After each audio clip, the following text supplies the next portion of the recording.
திருவள்ளுவர் என்கிற பெயர் திருக்குறளை எழுதியவர் என்பதற்கு ஆதாரம் இல்லை. அவர்தான் எழுதினார் என்பதற்கு ஆதாரம் இல்லை. அந்த நூலை எழுதியவர் பெயர் இதுதான் என்பதற்கு ஆதாரம் இல்லை. அவருடைய பிறப்பு, அவருடைய வாழ்க்கை பற்றி நாம் கேள்விப்படுகிற அனைத்தும் அவ்வப்போது அறிஞர் பெருமக்களால் முன்வைக்கப்பட்ட கருத்துக்களை தவிர காமராஜரை போல உறுதிப்படுத்தப்பட்ட ஒரு வரலாறு அல்ல. காந்தியடிகளைப் போல இந்த தேதியில் பிறந்தார், இந்த தேதியில் வாழ்ந்தார், மறைந்தார் என்று சொல்லுகிற உறுதிப்படுத்தப்பட்ட தரவுகள் எதுவும் இல்லை. இப்போது நம்முடைய ஆட்கள் திருவள்ளுவர் எந்த சாதியாய் இருக்கக்கூடும், எந்த மதமாய் இருக்கக்கூடும் என்றெல்லாம் ஆராய்ச்சி செய்கிறார்கள். திருவள்ளுவர் மதச்சார்பின்மை கோட்பாட்டில் உறுதியாக இருந்தார் என்பதை இயக்குனர் சேகர் அவர்கள் மிக அழகாக எடுத்துரைத்தார்.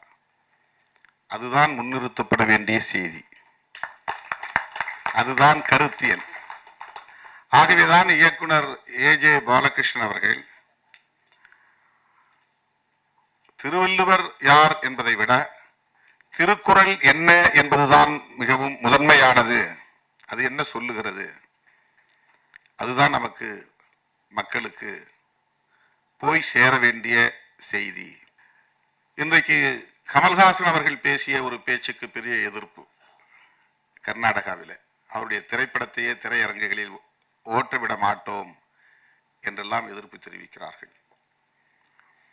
தமிழிலிருந்துதான் கன்னடம் தோன்றியது என்ற கருத்தை அவர்களால் ஏற்க முடியவில்லை. ஆனால் 1812 எல்லிஸ் அவர்களும் 1852 ஹென்றி ஹொய்சிங்டன் என்பவரும், அவர்கள் எல்லாம் பிரிட்டிஷ் குடிமக்கள், ஆங்கிலேயர்கள். அவர்கள் தமிழை கற்று, தமிழை ஆய்ந்து, தமிழ் அறிஞர்களோடு உரையாடி, அவர்கள் தென்னிந்திய மொழிகளான தமிழ், தெலுங்கு, கன்னடம், மலையாளம், துளு போன்ற மொழிகளை எல்லாம் ஒப்பீடு செய்து அதன் அடிப்படையில் அவர்கள் முன்வைத்த கருத்து இந்த மொழிகளுக்கெல்லாம் மூலமொழி தமிழ் என்ற கருத்தை உறுதிப்படுத்தி இருக்கிறார்கள்.